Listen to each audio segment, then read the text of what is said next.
I'm Jorge Ramos. And I'm Paula Ramos. And this is The Moment.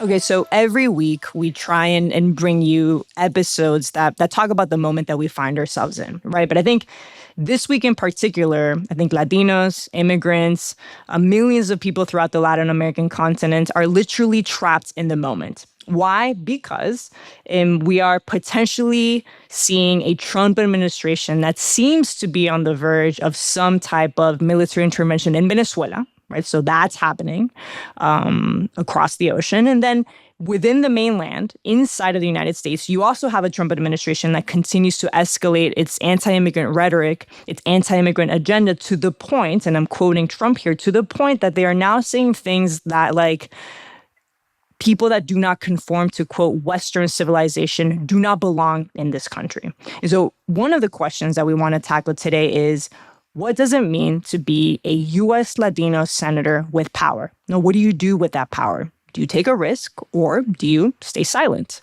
Yeah, the question is, ¿qué hacer? No? So our next guest on The Moment is California Senator alex Padilla. Paula, you might remember that he was arrested during the summer when he tried to confront Kristi Noem, the Secretary of the Department of Homeland Security.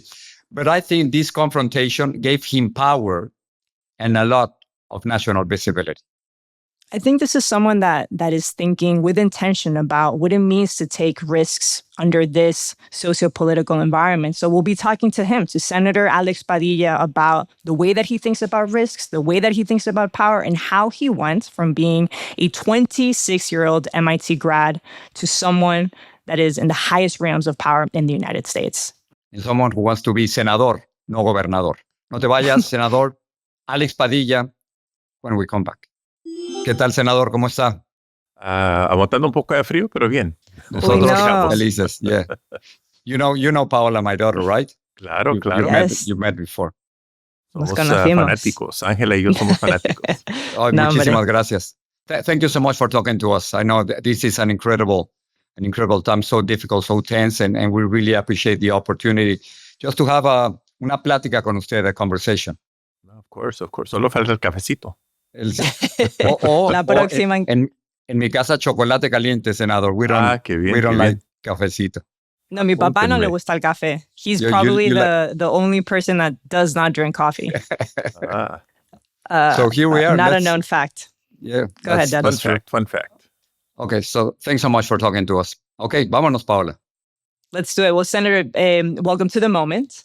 What a moment it is. It is. What a moment it is, sir. And that's I want to start with a moment that everyone is really thinking about right now. And I think there are millions of Americans and millions of Latin Americans that are thinking about Venezuela. So that's where I want to start. Because, of course, you know that President Trump recently stated that we could potentially soon expect military operations that go from sea to Venezuelan land. And I think today, we're talking to Monday, December 1st. Today, there's an expected meeting at the White House with key administration officials. And then on the other hand, you have Senator Schumer, who just recently stated, he said that the United States may soon be closer to another costly foreign war because of what the administration is doing. And so my first question to you is, what do you think the Trump administration is eyeing in Venezuela? Is this about an invasion? Is it about regime change? What do you think? Yeah, there's so much that is unknown about the Trump administration. On any question, especially something like this, what is their motive? What is their rationale? What is their logic? Because so much of what they do doesn't have a rationale or a logic, at least not by standard terms. It could be regime change. It could be war. It could be just for pursuit of oil or some other mechanism, not so much in the national interest for the United States of America, but Trump and his allies, who's making money where? Sadly, that's the moment that we're living in. We're living in the time of a President Trump where, whether it's in Venezuela, whether it's in Russia, Ukraine, whether it's anywhere else, including here in the United States, Trump has consistently demonstrated that he's only after his own self-interest. America first is just a facade for him. And so for me, the analysis begins there. what gives me pause is even your mention of the word war, right? Even this potential idea that the Trump administration may be seeking war in Venezuela, in Latin America. And I mention this because, as you know more than anyone, only Congress has the sole power and the sole authority to declare war. So if that is potentially the case, is there anything that Congress can do to stop the Trump administration from potentially declaring a war in Venezuela? Well, the answer to that is yes. It is contingent upon our Republican colleagues standing up and respecting their oath of office and the Constitution, right? This president has broken through so many norms, yes, in his first term, but especially in the second term. And sadly, there's very little, if anything, that President Trump says or does that surprises me or shocks me, because we know him, we know who he is and how he is. There's very little that comes out of the cabinet and his White House staff that surprises or shocks, because they're a reflection of him. What has been the biggest disappointment for me all year long is the failure of Republicans in Congress, especially in the Senate, to stand up for the Constitution, the rule of law, and not just fold and give in to whatever Trump wants on any given day. It's been the case when it comes to policy. It's been the case when it comes to the budget. It's been the case when it comes to, even all the appointments, all the nominations, beginning with the cabinet, but other important positions in the federal government that Republicans know people who have not been qualified, including Pete Hegseth, by the way. And others, but they vote to confirm them anyway. When are congressional Republicans going to stand up and serve as this co-equal branch of government? Because they're in the majority. Democrats are speaking up, and we're voting the right way to try to block a lot of this stuff. But as long as the Senate and the House are in Republican majority, we need our Republican colleagues to stand up and do what's right. And if they don't do it, then all the more reason to get ready for the midterm elections. They cannot get here soon enough. So let me ask you about Venezuela. Just to be concrete, have you been informed that something is imminent, that something's going to happen? We have not been informed or notified or briefed. We have requested the information, including the legal rationale for why how the administration has gone about the attacks off the coast that they've already conducted. And again, another sad practice of this administration is they have been the opposite of transparent. They've been the opposite of forthcoming with information. But we're going to keep pressing. I'm a little bit more hopeful now because both the top Democrat and the top Republican of the Armed Services Committee in both the Senate and the House have publicly called for hearings and investigation on what's happening in Venezuela and off the coast of Venezuela. So I'm hopeful we'll get more of that information sooner rather than later. Senator, you just mentioned Pete Hegseth, and I want to ask you about this. The Washington Post just reported that the Secretary of Defense ordered to kill 2 survivors from an attack against a boat in the Caribbean. So we don't know exactly what happened, but if this is true, would it be a war crime? Yeah, I mean, depending on the context and some of the details, important details, it could be a war crime. It could be just murder. All the more reason why we need the details. We need the specifics of what happened and who ordered what. But ultimately, there is a chain of command. And somebody closer to the ground reports to somebody. The Secretary of Defense is Pete Hegseth, and the Commander-in-Chief is Donald Trump. There has to be accountability.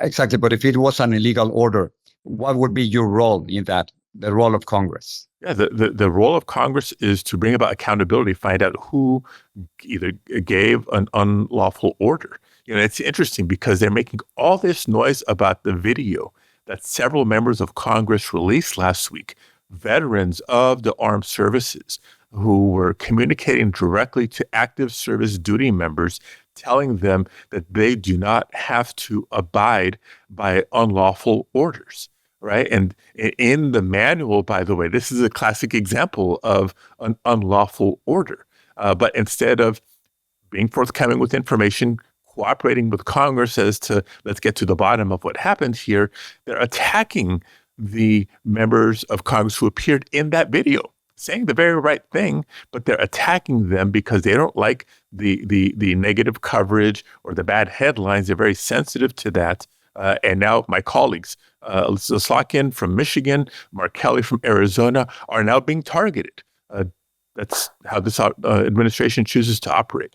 Before we turn to immigration, Senator, I just want to take a step back because I keep thinking about this kind of moral debate that a lot of Latinos are having about the United States' role in Latin America, right? I think there are some Venezuelans that actually believe that the United States has this sort of moral imperative to intervene. And then, of course, there's a lot of Latinos that are completely opposed to that.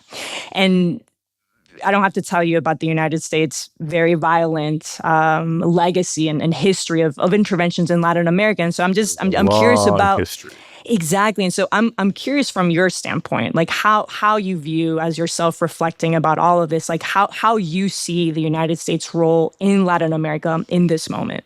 Yeah, I mean, if we look at history, there's a lot of layers to it, right? That should inform the thought process for going forward. Is it military intervention? Is it, we know the CIA has a long history in many countries throughout Latin America. There's also a history of economic cooperation and partnership at times, and diplomacy, et cetera, et cetera. So, look, we are the strongest country in the world for sure, economically, militarily, and otherwise. And I do think we have a big role to play throughout the hemisphere. In recent years, I know we want to touch on immigration. Maybe this is a little bit of a segue. We've talked about how many people have left, not just Mexico, but countries throughout the hemisphere seeking either asylum or at least better opportunity in the United States of America. Some people embrace that, some people don't. But the point I've made over the last several years with my colleagues is if we want to get our arms around the migration challenges throughout the hemisphere, we need the partnerships and alliances built throughout the hemisphere in a very constructive way, not just immigration law, but a regional economy and beyond. So intervention, just saying intervention, it could be a good thing. It's not guaranteed to be a good thing. The details, the specifics matter. If this was under almost any other administration, I'd have higher hopes for a productive, constructive dialogue and framework for it. But under this administration, I'm certainly suspect. So speaking of U.S. military interventions abroad, I want to ask you, Senator, about the tragic and deadly shootings of two U.S. National Guards last week. They were shot by a 29-year-old Afghan national who happened to help the U.S. in Afghanistan. So obviously this attack should never have happened and it should be completely condemned. I think we agree that violence is never the way.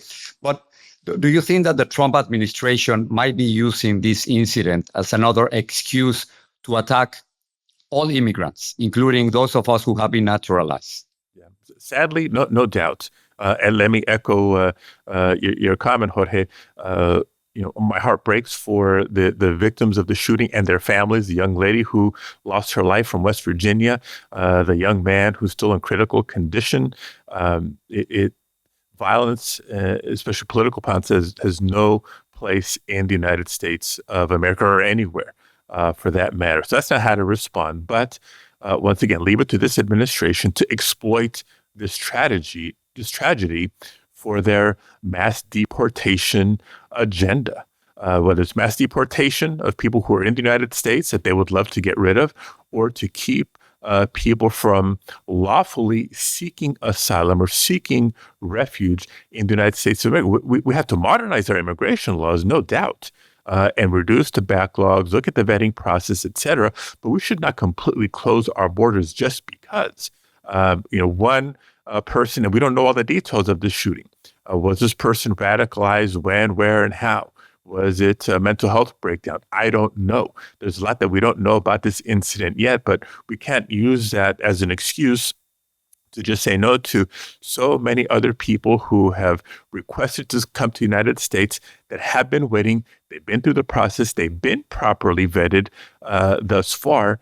So we have to be able to, continue that process, improve upon it, but not just close ourselves off from the rest of the world because of this one incident. And I I do want to emphasize, I think, for our listeners and for our viewers, just how drastic these immigration changes are, right? Because I think we've, the news is all over the place this week, of course, and everyone is focused on different things. But I think we've lost focus of just exactly what the Trump administration is proposing in light of course, this tragic attack. And just to name a few things, Senator, as you know, this goes beyond them sort of closing the doors on Afghans, right? They are basically essentially saying on a broader scale that all asylum applications have been paused, regardless of nationality. They're saying things like, and I'm quoting the administration here, they're saying things like they want to remove anyone who is not an asset to the United States. They are also saying things that they will remove anyone who is, quote, non-compatible with Western civilization. And so I just want to give you an opportunity to once again react to this and kind of give us a sense of the profound changes that we're seeing in the immigration system. Right. And so what I'm about to say may sound like an exaggeration, but it is not, because we've seen it from Donald Trump since day one of this administration, throughout his first term, and from the moment he first declared as a candidate for president in the 2016 election cycle, when he came down that golden escalator, right, and was scapegoating, insulting, villainizing Latinos. To put out the marker of, who is of value or who comports with American life, or who's making that determination? Is it him?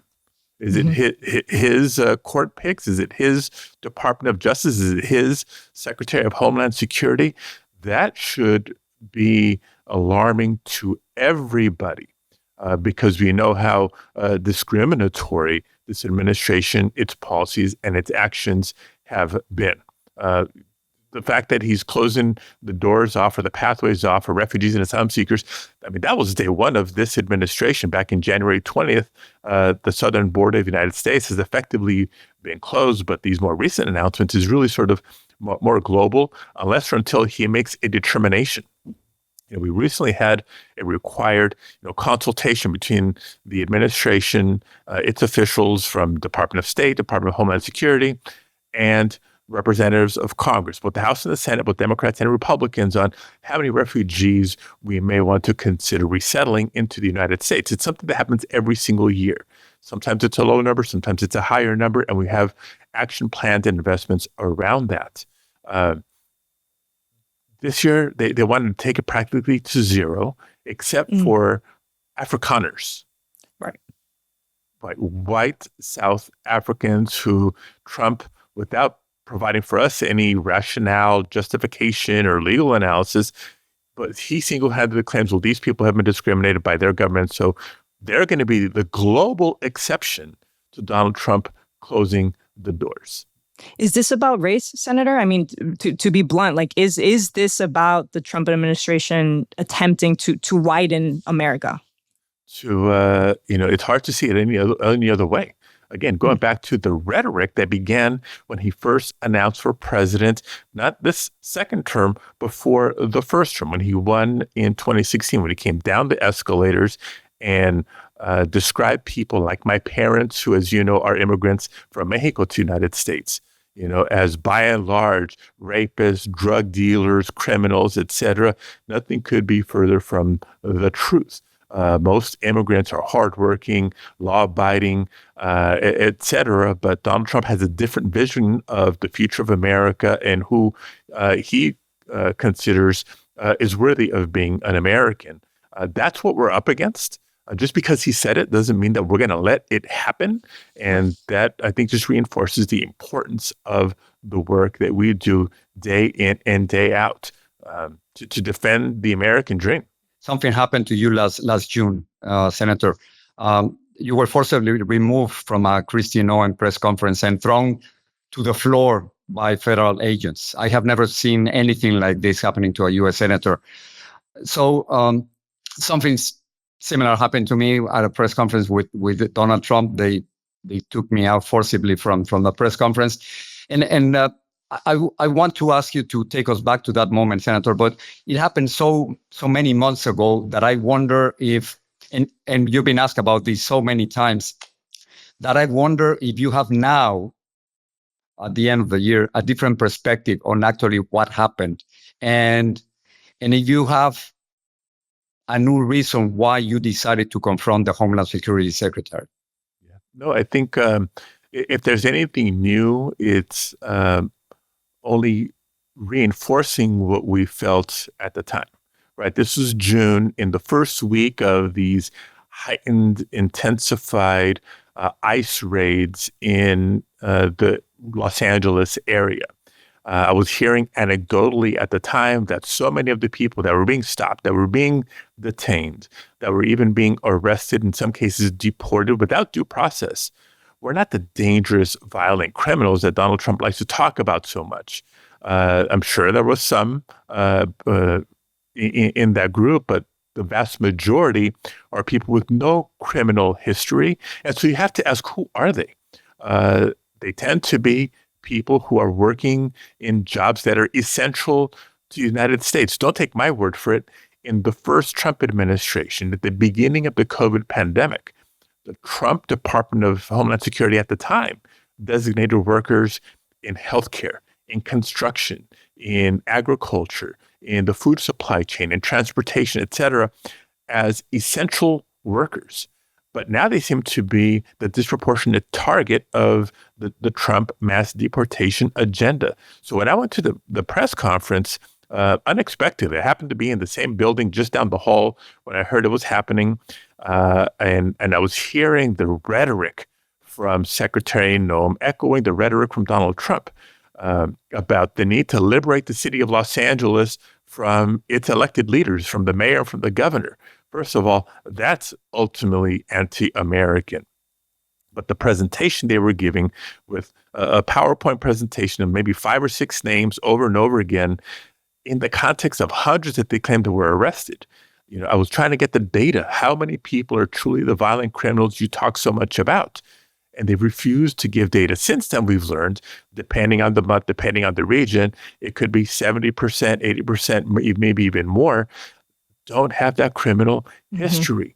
So when I came back from that experience in Los Angeles, to answer your question, Jorge, I shared a couple of things with my colleagues. One, just the facts of what did and did not happen that day, because, of course, they turned right around and accused me of trying to be belligerent, not introducing myself, you know, all these lies. You didn't plan it, right? I mean, you just happened to be there. You never planned it. There was not a plan. I'll tell you why I was even in that building. You know, because after months and months of not getting any answers from the secretary or the department here in Washington, you know, in committees and in hearings, not getting any responses to the letters and formal inquiries we had made to the Department of Homeland Security and the Department of Justice. I was in Los Angeles as the tensions were escalating, and I had a confirmed briefing with General Guillot, the number 2 of Northern Command within the Department of Defense. Finally, I was going to get information from a career professional in the Department of Defense, because this had become a military operation. They had federalized and deployed National Guards troops, and they were sending in the Marines to Los Angeles. Again, another unprecedented act by this administration. So I showed up at the federal building in West Los Angeles at my scheduled appointment briefing time, escorted throughout the time by an FBI agent and a National Guards member. And when my briefing was delayed because I learned Secretary Noem was having a press conference a couple doors down the hall, I asked, can we go listen in? And they escorted me into the press conference. That's why I was there. I didn't know that. Yeah. So important detail for anybody who's accusing me of crashing, not introducing myself, you know, posing a threat, all that BS. But the important lesson that came from that day, you heard me say that day, if this is how they will treat a senator with a question, imagine how they're treating so many people around the country when the cameras are not on. You know, how so many immigrants with no criminal history are being detained, physically assaulted, you know, even deported without due process rights. United States citizens are being rounded up in these raids, all because of our appearance. The Supreme Court has sanctioned how, you know, ICE and Border Patrol and others are going after immigrants based on their appearance, their accents, their perceived occupation. That's racial profiling. And so that was an important takeaway that I need to share with my colleagues, and I remind them every day. Number 2, this happened to be in Los Angeles, and it happened to be about immigrants' rights. Because remember, Donald Trump was escalating because the people of Los Angeles were standing up and speaking up, and for the most part, peacefully protesting. And I shared with my colleagues, they have this playbook now that they can deploy in any city in America for any issue when they want to quench dissent. And what has happened since? Now there's National Guard troops roving the streets of Washington, D.C. You look what's happening in Chicago and in Portland, in North Carolina, and it's again only expanding because that's what Donald Trump fixation has been. The economy is hurting most working families. They do not want to release the Epstein files. They're losing these tariff wars. There's so much bad that's happening from this administration. When it's all going downhill and they want to distract and change the subject, they come back to immigrant bashing and how much more they can scapegoat immigrants and really discriminate against people. I mean, I have to say, Senator, when I saw you this summer, when that happened to you, it reminded me of watching my father getting kicked out of that press conference. There was a lot of similarities in that, and I think it also comes down to just again this general idea of what Latinos are doing in this moment to stand up. When you have the privilege and the platform to speak up, do you or do you not? And I think you're obviously an example of someone that has done this many times in your career. You didn't just do this summer, but then you did it again recently. I mean, you recently walked out of a Senate Judiciary Subcommittee on Border Security and Immigration hearing. And I want to listen to what you said. Americans have had enough. They're sick of masked agents disrespecting daycares, schools, and churches, disappearing loved ones, and intimidating our communities. Americans are demanding that we do something. So, Mr. Chairman, it's clear to me that this hearing will not be a serious or constructive conversation. And for that reason, I refuse to give oxygen to the fire of disinformation and propaganda that this hearing was set up to ignite. And I refuse to be part of this charade. My question to you, Senator, is in a moment when the President of the United States is essentially telling Democratic lawmakers that they should be arrested and put on trial, why do you take the risk? I mean, why do you keep taking these risks, and why is it important for you to speak up? Look, it's why we do what we do. It's why I do what I do, because at the end of the day, we have a very simple choice to make. Every single day that we wake up, we see what's wrong with what's going on in the country right now because of this administration. Do we just stay quiet? Do we try to just turn the other way and wait for times to change and circumstances to change? Or do we speak up and engage and try to be the change that we know we need, not just for us here today, but for future generations? It is not easy. It is not fun. But I didn't take this job because it was going to be easy. I took this job because it's important. And I owe it, to my parents who struggled and sacrificed so much to create opportunity for my brother, my sister, and I here in the United States of America. And I owe it to my children and future generations, their generation, who will inherit this country. This is our opportunity to make our mark. And sometimes you get to work on really good things to try to make the country better. But right now we're playing a lot of defense, trying to keep the horrible things from happening. Senator, let me just ask you, when you were arrested, what did you tell your children? Among the many things that raced through my mind, because immediately I thought, okay, these images are going to go viral real quick. They were. Politically, policy-wise, how is this going to help or hurt a conversation about accountability of the administration, maybe the efforts for immigration reform, because we still need to modernize our immigration laws. But on a very personal level, you're absolutely right. Oh my God, Angela's going to see this. Exactly. What's she going to think? How's she going to feel? My kids are going to see this. I've worked hard to try to be a good role model for my kids, to show them the good examples. And now they're going to have this image of their father being handcuffed. And for what? For doing his job, for asking a question. And the images were troubling. I'm not going to lie. It's taken a lot for us as a family to process. But I think maybe the example of courage, of standing up for what's right and speaking up for what's right. Even when there's consequences from bad people, it's worth doing, and it's maybe more important to do in those moments. But Jorge, I hope you can appreciate this. What I did not anticipate, what I did not think of in that moment was not just about my wife and my kids, but how it was going to affect my father, mi papá. Claro, of course. Porque en los días después, las semanas después, my dad and I talk pretty regularly. But he started calling 2-3 times a day. Mm. And I could Lo estaba hear it. protegiendo, senador. He was I could hear protecting it. you. Lo estaba abrazando. Me estaba abrazando de la distancia. Yeah. Pero lo que no pensé es, yo como papá, pensando en mis hijos. Yeah. As a father, I'm thinking of my kids. I'm a 52-year-old man, husband, father. I wasn't thinking how my dad would see me. My dad was still seeing his kid. Mm. And how that affected not just him, but a lot of the extended family, a lot of the extended friends who know us, and even people who have reached out to me in my office from throughout the country who don't know me personally, but can relate to my family's journey because it's their family's journey. And it goes back to, again, if this is how this administration is willing to treat a senator with a question, just imagine what's happening.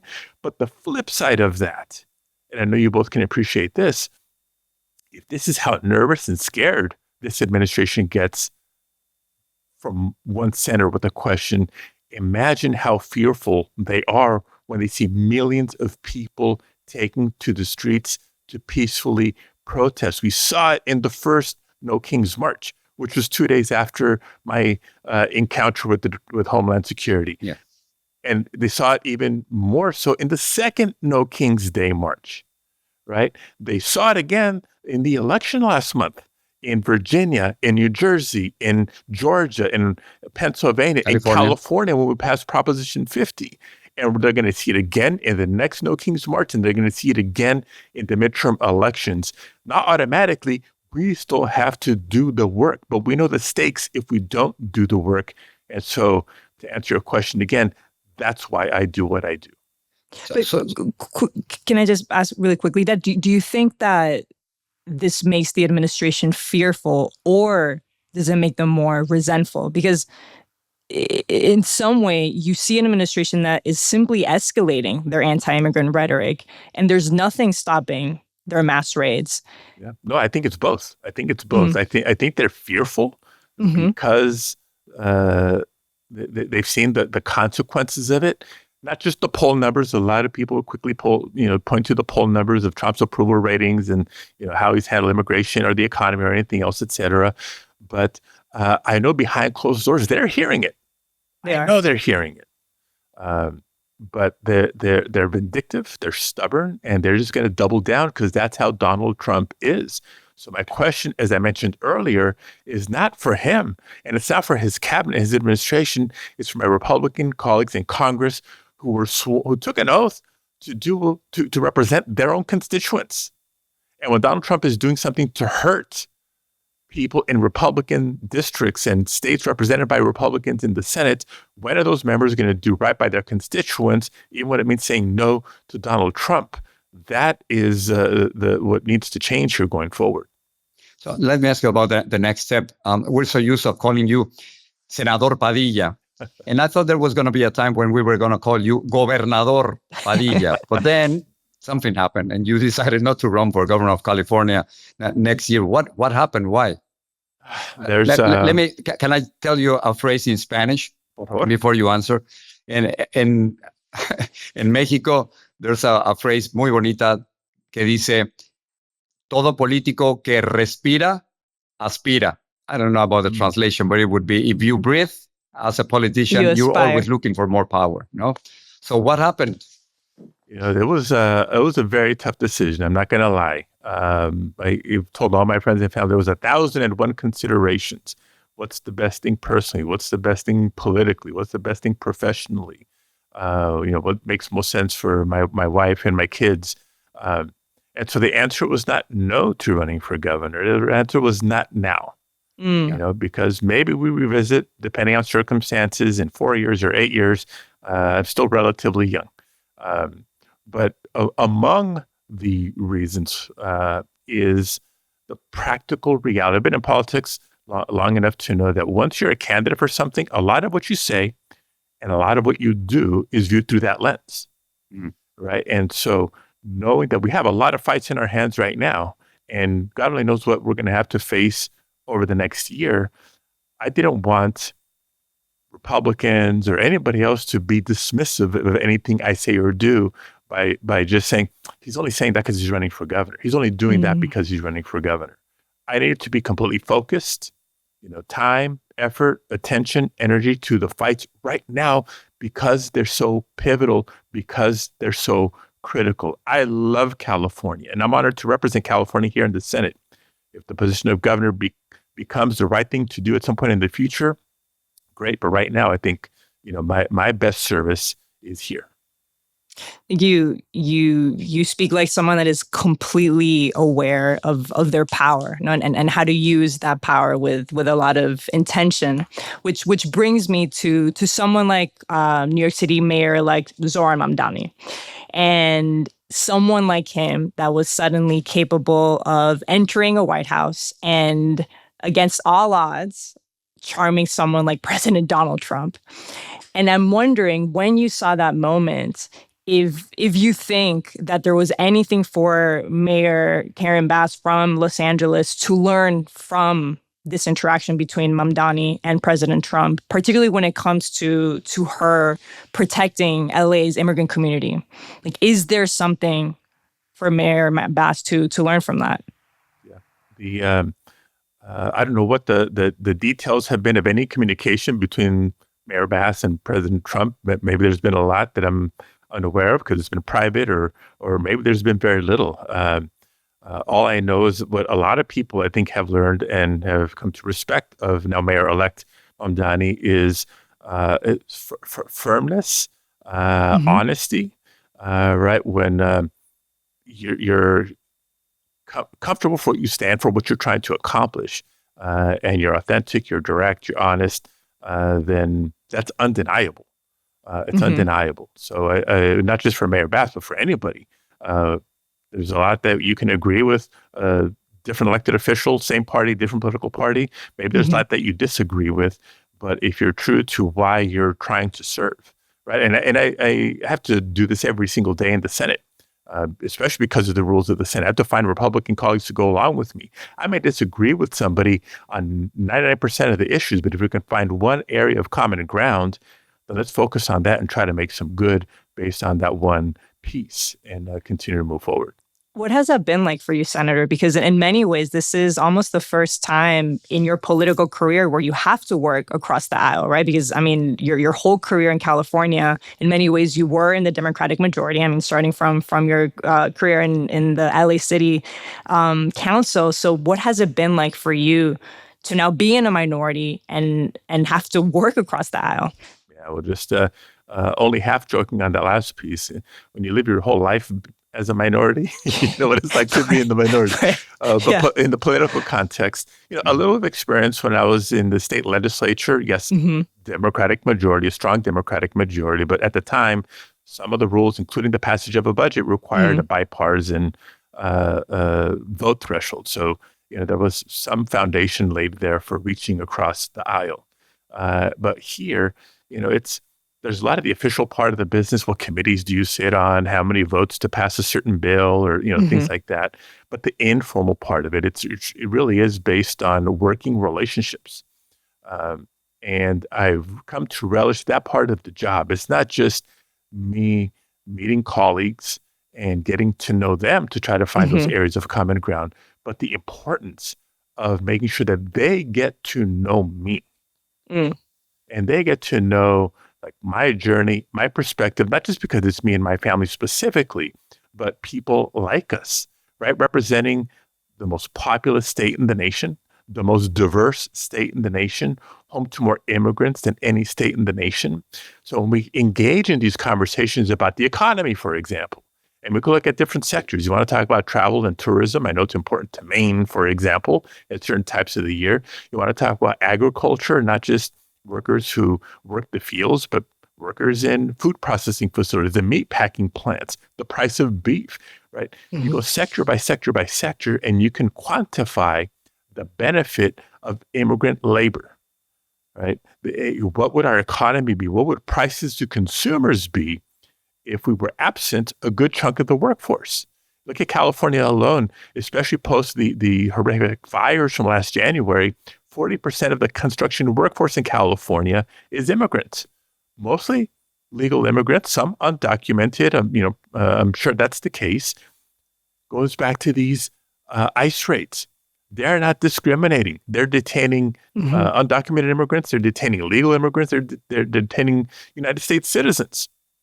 That's having an economic impact. So, it's not always the easiest to reach out. I was going to say, so you're saying that it can work. So essentially what you're saying is that if you humanize immigrants and immigration, that there are some of your Republican colleagues that do have a soft spot there. Is that what you're saying? I think there's an opening for sure. Okay.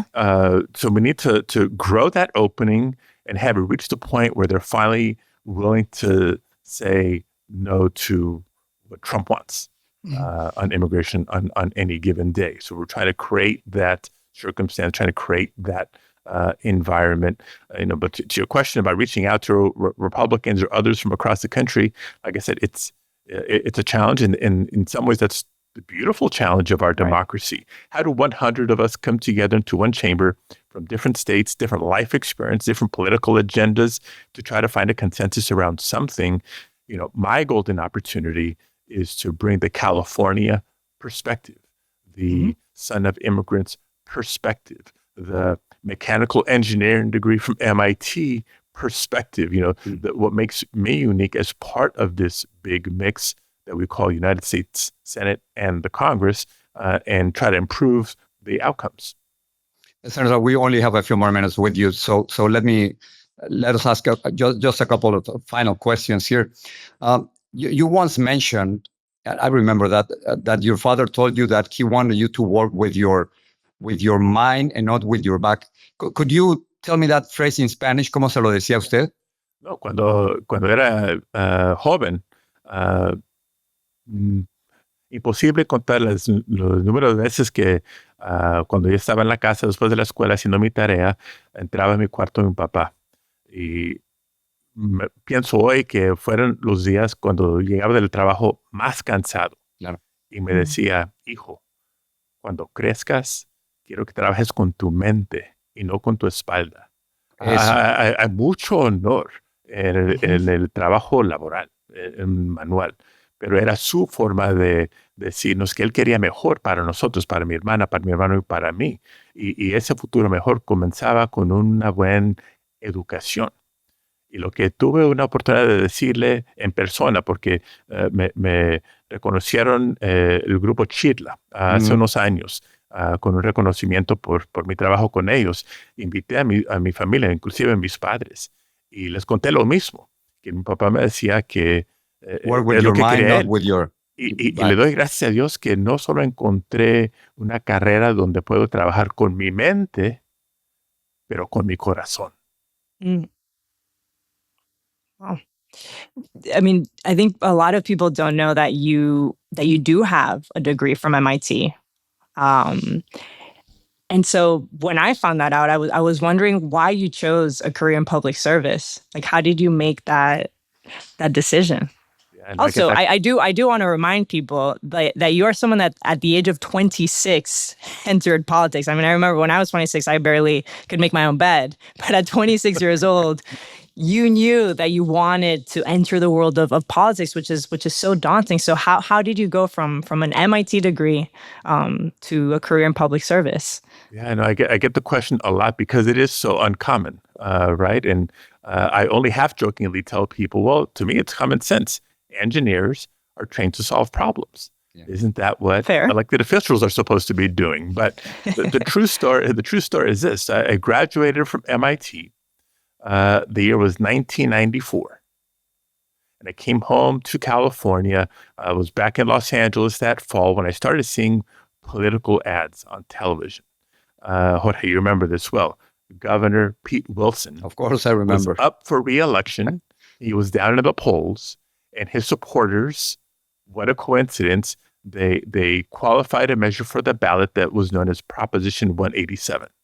It was a measure that asked the people of California, should we make immigrants and children of immigrants no longer eligible for public services? Things like if you don't have private health insurance and you count on going to the county clinic when you're sick, all of a sudden that is taken away from you. There was language in that measure that would have required school staff, imagine teachers and administrators in schools, to report to the authorities any child they suspected, quote, suspected of being undocumented. How cruel, how unlawful. And I saw the governor himself on the commercial saying, basically, California is going downhill, and it's the fault of people like your parents and communities like yours. That's what I heard. Because when you talk about immigrants, I know my parents as an example, hardworking, trying to achieve their American dream. I looked at all my friends throughout the community, the kids I went to school with, used to play baseball with. Their parents were by and large immigrants also doing the same thing, working hard, trying to make a better life. Those ads, that campaign was offensive. It was enraging. And it's what convinced me to, you know what, maybe it's for a short term, maybe it's for a long term. I'm going to set this engineering degree aside. I have to get involved in politics. We had been active in our community on some local issues, but I never really thought electoral politics was where I belonged until that moment. And so it began with organizing and registering voters. It led to working for Senator Dianne Feinstein once upon a time.